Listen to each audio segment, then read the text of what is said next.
Hi, everybody. Thank you so much for joining us today for a special edition of Little Italy of Los Angeles podcast. And I am honored to welcome our special guest, Emanuele Filiberto of Savoia, also known as the Prince of Venice. Thank you so much for joining us today.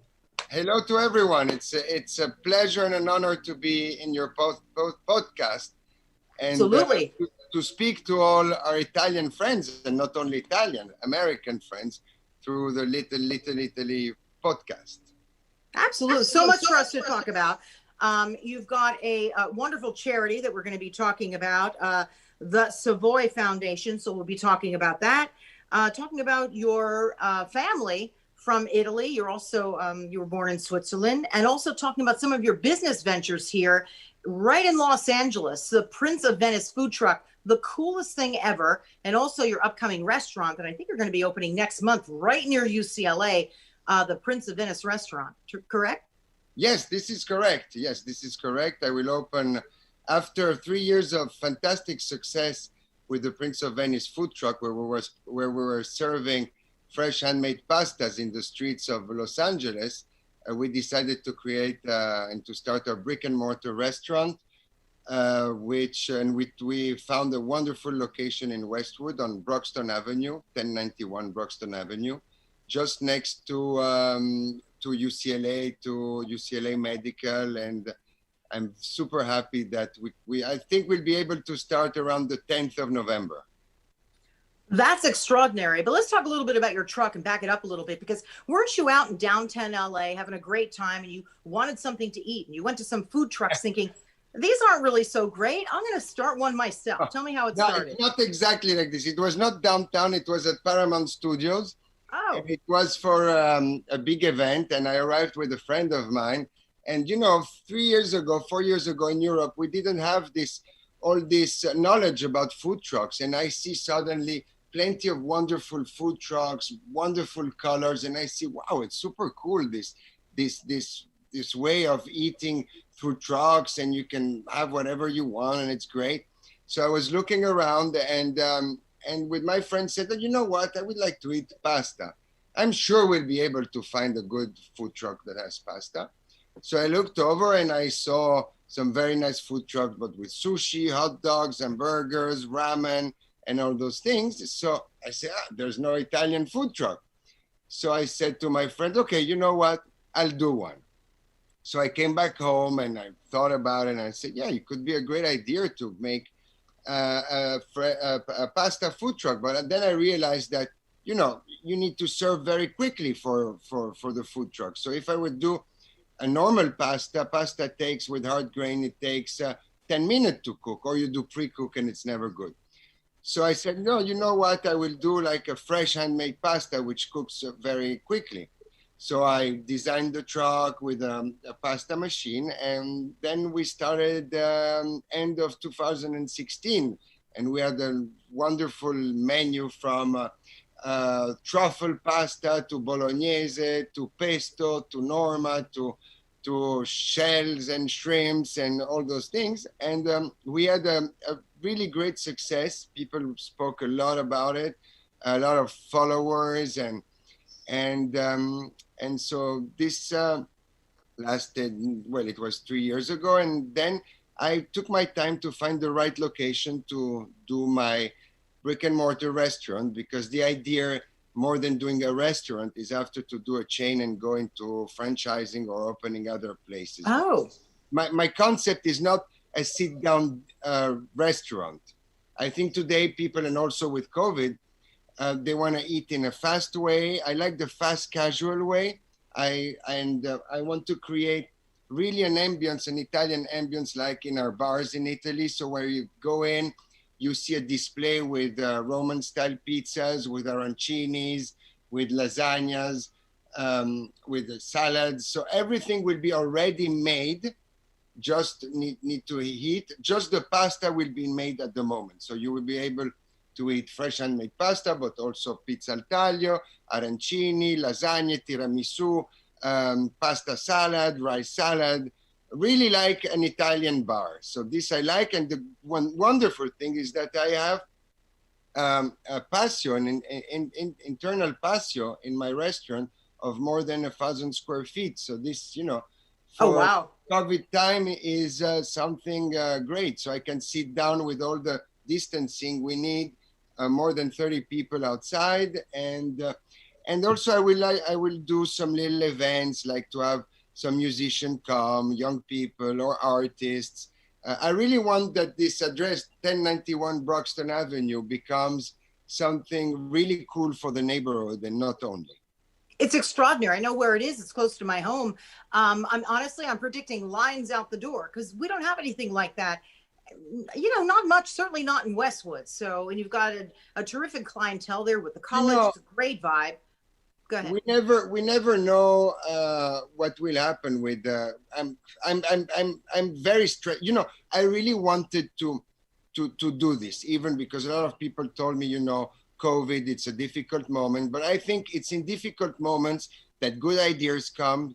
And if I can, with my little place in those difficult moments, hire 10 people and make work people and make the community happy. You know, there's not a lot of places where, as you said, you can eat good Italian food and fresh Italian food in this kind of way. You have wonderful Italian restaurants in Los Angeles, but not in a fast casual way.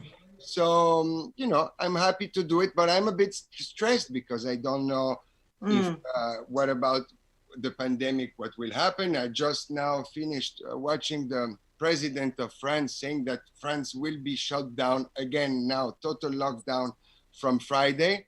So, you know, hopefully in America, we could do a better job and continue to be careful, but to continue living a normal way. So we'll see. Yeah, the good news is, at least here in Los Angeles and in California, outdoor dining and outdoor events so far have been doing okay. So we'll keep our fingers crossed. I want to get back for a second to your truck. You know what the coolest thing is about your truck? You bought, what, a 100-pound pasta machine, and you just crank it out yourself. I mean, guys and gals, we're not talking, you know, pasta that's from a box. You're just hand making it yourself. That's like amazing. There are no food trucks that are doing that. We're talking about pasta made on the truck, like pasta will also be made in the restaurant, but with all our products. So we have this wonderful grain from a Molino in Italy, which is a super light farina grain. We have this incredible olive oil that comes from Italy. You know, but I don't only want to take Italian products, because I think in Los Angeles and in farms and in a lot of places you have great products. So I really want to be the best of Italy meets the best of Los Angeles. For example, you have good tomatoes, you have good basil, you have good meat in Los Angeles, you have wonderful vegetables. All our products are organic. You have wonderful eggs in Los Angeles, cage-free eggs.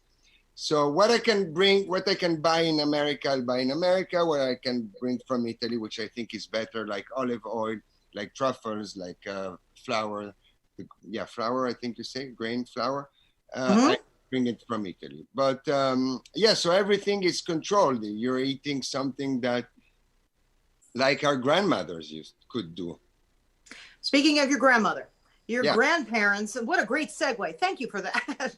Your grandparents, the king and queen of Italy. Well, she wasn't cooking, or at least she never cooked for me. So it's the other grandmother, the mother of my mother, I was speaking. Right, the mother of your mother. But talk to me a little bit about your background. It's extraordinary. I know that you were not born in Italy, even though you're called the Prince of Venice. You were born in Switzerland for reasons that maybe a lot of our audience doesn't know. Could you tell us a little bit about your family background, which is now part of your history? It's very interesting. Well, as surely you know, my grandfather was the last king of Italy. And in 1946, Italy voted for republic. But to ensure that republic had the strength to grow, they put in the Italian constitution, the new Italian constitution, an exile law. But the exile, I was not born. It was we're speaking about 1946. But in the law, it was written that the king, the queen, and all the male descendants, so all the people that could potentially become king one day, could not go back in Italy. So I was in exile. I was born in Geneva, Switzerland. And then I where I did all my studies, and that is why, yeah, I was in exile. And then after, in December 2002, the Italian government and the parliament and the Senate um, uh, voted for us to come back to Italy. So since 2000 and 2002, 2003, I'm a normal Italian citizen. Wonderful. But you know, as a little kid, didn't you say to yourself, gosh, I didn't do anything. I want to be able to go to the country that belonged to my predecessors, right? So what was it like as a little kid when you wanted to go, but you couldn't?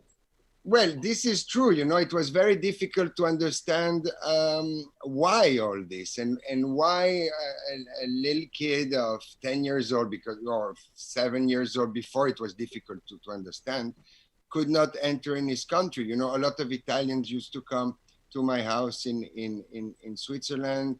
There was a lot of events also with Italians, and I couldn't go. They could come and see me, but I couldn't go and see them. So it was very difficult to understand, mainly because, you know, you want to say, what did I personally do? But, you know, then after you learn history, I never understood, because I always thought it was a total nonsense, this exile law, at least for my father and for me. My father was 9 years old when he left Italy.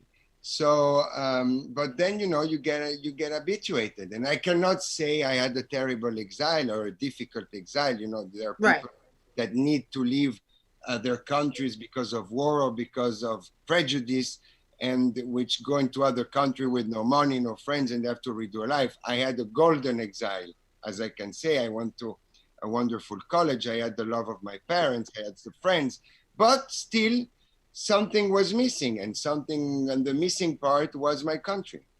Right. And that was at a time when post Mussolini, post World War II, your dad was a king. It was just a very difficult. My grandfather was the king. I'm so sorry. Yes, of course. Your grandfather was the king. So it was just a very, very difficult time, very chaotic in Italy. And that's, you know, they voted them out. So no, you're right. Because it was the end of the Second World War. Right. My great-grandfather arrested Mussolini before the end of the war, but it was, you know, it was too late, and then he left in exile in Egypt, and my grandfather became king. But, you know, everything already had changed. But, you know, the vote was a very narrow vote. Republic won with I think less than 2 million votes of difference. So really, wow. And you know, but what can I say? You know, I don't like looking at the past and say, oh my God, it was much nicer when monarchy was there. Oh, if I would be the king of Italy. I'm a person that likes to go forward, to watch forward, and to do my own projects. And I think this is also why Italians discovered me and liked me, because I am a young guy like all of them. And then we'll speak about the television years, but I became very popular also for this. Yes, I have a very important family name, but I'm also a guy which you like to hang out with, because he's young and he's looking at the future, and he does all those wonderful projects. Look, you're a lot of fun. You do a lot of philanthropic stuff. Let's get to your TV work. So you were able to get back into Italy around 2002, 2003. You married a beautiful French actress. You married her in Italy, correct? Yes, we married in Rome, in Santa Maria degli Angeli. You know, it was the first royal wedding after my grandfather in Italy. So that must have been extraordinary. This wonderful church, which my great-grandfather got married in, Santa Maria degli Angeli, and there was, I think, more than 30,000 people outside the church. It was a beautiful moment. And then was born two wonderful girls, Victoria and Luisa. So that's almost worth waiting for all that time. So you had that extraordinary moment in Italy with the wedding, and people then knew who you were, right? So you started to get into television work, and people just loved you, right? You did commercial work. I think you did an olive oil commercial. Am I correct? And then the big Yeah, thing but was the dancing. Go ahead. the main work I did, it was, you know, I said to myself, you know, when you're out of your country for 30 years, a lot of things have been written on you, and perhaps they describe you not in the accurate way. So when I had the proposal from Mili Carlucci of Dancing with the Stars in Italy to participate to Dancing with the Stars, well, I really thought about it, but I think what best way for me to present myself to Italian is to participate to Dancing with the Stars and to enter in 10 million's home every Saturday. And then when I accepted and we started, happened something very strange, because people loved, really, I think loved me and loved my way of being. And since the first week, my, how do you say, vote by phone, the televoto, you know, when the public votes for kicking people out and in, just for me represented more than 50% of the 12 other candidates. So it was something incredible. You know, I had the world records of the votes in all Dancing with the Stars, included America. I did more than 1,500,000 votes. Wow. But you know, that must have felt pretty good, because, you know, your young life, you weren't able to come back to Italy. Now you come back to Italy and they embraced you. They loved you, right? I just think that must have felt, that really must have felt pretty amazing, right? No, it was great. It was super nice, but it was also hard because, you know, with all the work with all the people that were following me, I also wanted to do something nice. I could have stayed and say, okay, I have the public behind me, so I can not. But I really wanted to become one of the best, and to also by thanking them of doing. So I worked a lot my dancing skills, and it was quite tough. And then you did very well. I was so impressed because I looked some of it up. It's extraordinary. But go ahead. After the success of Dancing with the Stars, I had a lot of proposals on television, and I hosted Miss Italy. I hosted 2 music shows for Rai.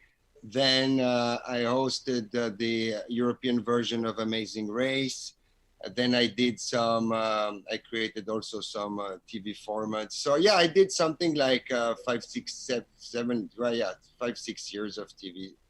Oh, extraordinary. So, but Dancing with the Stars put you on an international stage, right? Which then got you noticed over here in the United States by Hollywood. Is that correct? Well, you know, the first proposal I ever had in TV was in Los Angeles, because they wanted me to do The Bachelor. Oh. This nobody knows. So I was flown in, I think it was ABC, I don't remember who did it. And they wanted to do this young celibate prince that meets, I don't know, 10, 20, I don't know how many women there were, and then to organize this wedding after. But fortunately or unfortunately, I was engaged with my wife Clotilde, and she just was pregnant, so I could not accept the offer of the. Nope, that would not have gone very well with the wife, I don't think. So no, good decision. No, when I think I could have been quite an important move for the American market to do this, but you know, there's other ways. Now I'm doing it in a business way. Yeah, which is actually extraordinary what you're doing. So then that didn't work out, but then how did you end up deciding? I know, because you already told us why you did the truck, but did you want to do more television work, or you just said, you know what, let me pivot and do something else? No. Did it take a while to get your footing here and figure out what you wanted to do here in the US? No, it was for me, it was 2 different things. You know, Italy, I was doing it in Italy, like the other things that I do in Ity.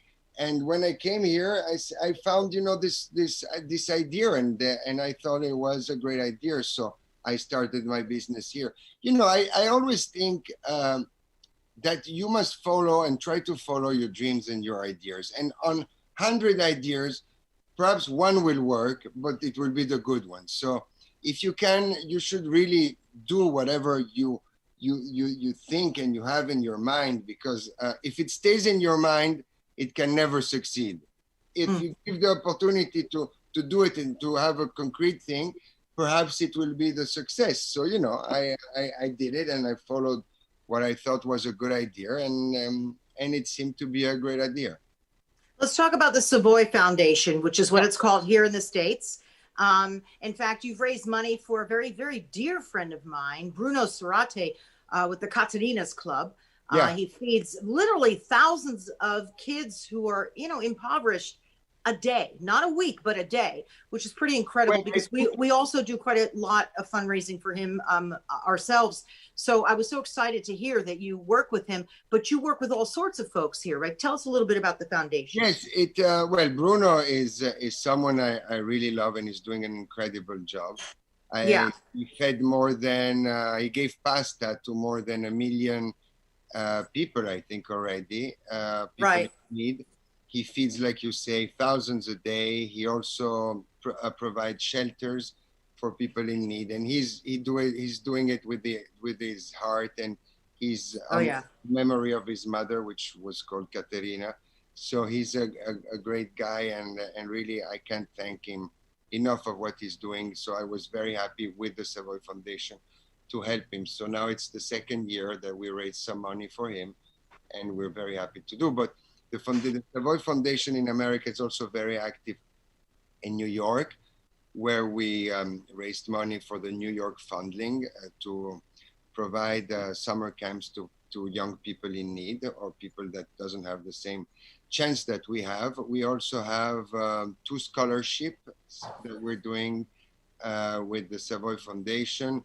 And we have also a little bit of other projects. This is what we do, let's say, in America, but the Savoy Foundation, let's say, headquarters, which is in Switzerland, and it's our dynastic order.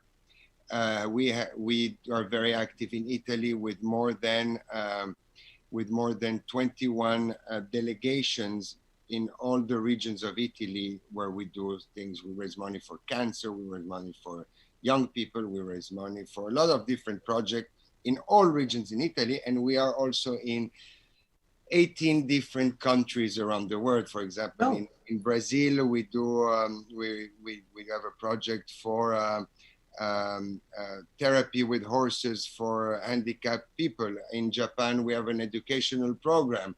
We have plenty of other different projects. And also, I'm very happy and proud because I'm the first non-American person, which I received last year, the volunteer award, the golden medal of the volunteer award by the President of the United States.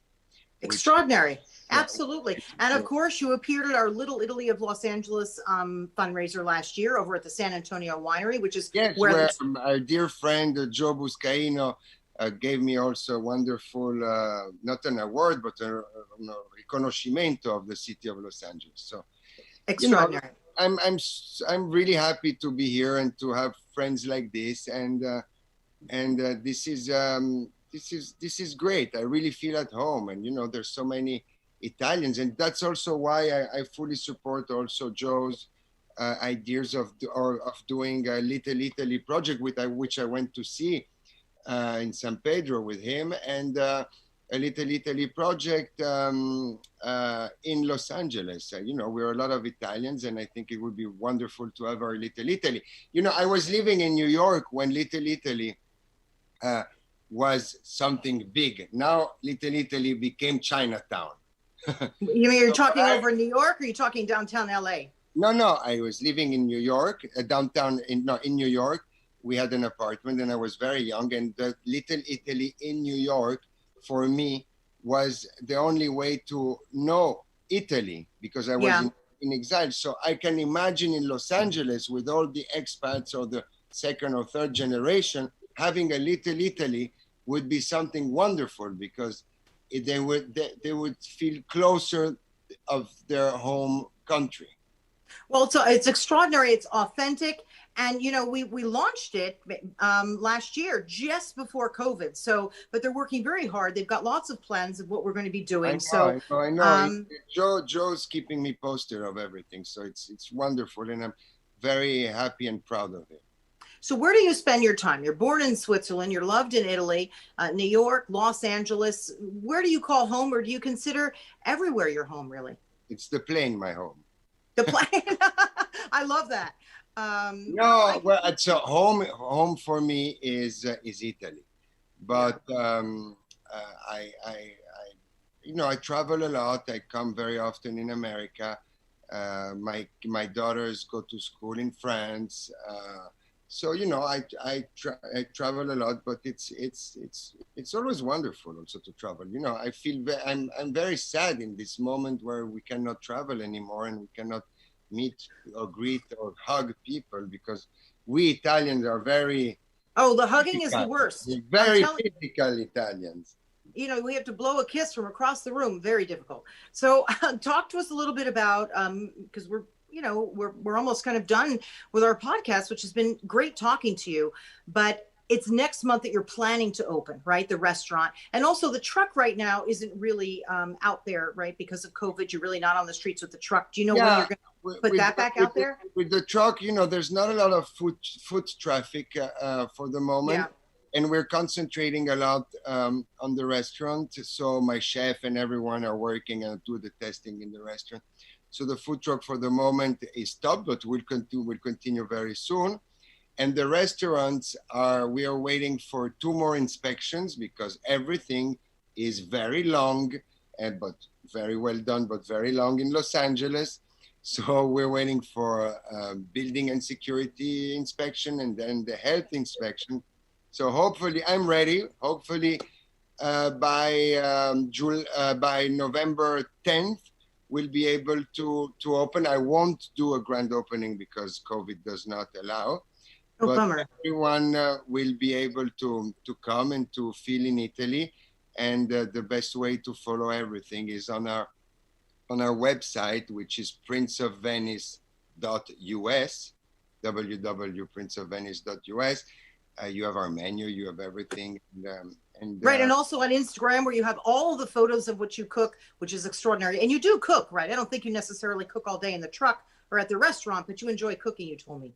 Yes, but I won't cook at the restaurant. I'm too respectful for my clients to cook at the restaurant. I have a real chef, a real pasta chef, and a real pizzaiolo, and so they will cook for all of you. Beautiful. And if I'm in Los Angeles, I will be there. Now I think I should stay until nearly the next month end. So I don't know. I for the moment I'm staying here. I had the chance to be able to come in America because it's very difficult in this period. So you've got to see it open. Well, it's been wonderful to talk to you. It's really been an honor. Thank you. It was wonderful for me too, and I hope to have you all in the restaurant and to see you all at an hopefully next Little Italy event. Absolutely. At the Little Italy event at your restaurant over there in Westwood on Broxton. Emanuele Filiberto of Savoy. I call you Prince. So, and all of your social media is Prince of Venice, right? So it's really easy to find you on Instagram, on Facebook. My personal Instagram is, I think, EF Savoia. And the restaurant, it's at Prince of Venice Food Truck. Yeah, so please follow him. Please follow the restaurant, the food truck, all of it. And again, thank you so much for joining us. It was really a pleasure. It was really a pleasure, and have a great day and a great Halloween. Oh, that's right. A wonderful Halloween. Forget, be safe. Be safe. Wear masks. Wash hands. Don't hug people. Stay the social, security, distancing, and be safe, but enjoy Halloween. This will pass, everyone. Eventually it will pass here, Italy, and around the globe. But you're right. Be safe. So thank you for those kind words. And thank you, everybody, for joining us on the Little Italy of Los Angeles podcast. It was a special edition podcast. We were fortunate enough to have the Prince join us. So thank you for giving us the time to talk about everything you're working on. And make sure you join us at the restaurant. It's going to be lots of fun. Just look it up. And my name is Deborah Zara Kobylt. You can find this show on our Facebook, on our Instagram, on our YouTube, and just anywhere that you get your podcast, you'll find us. So thanks again for joining us, and we'll see you next time. Bye-bye. Ciao. Ciao.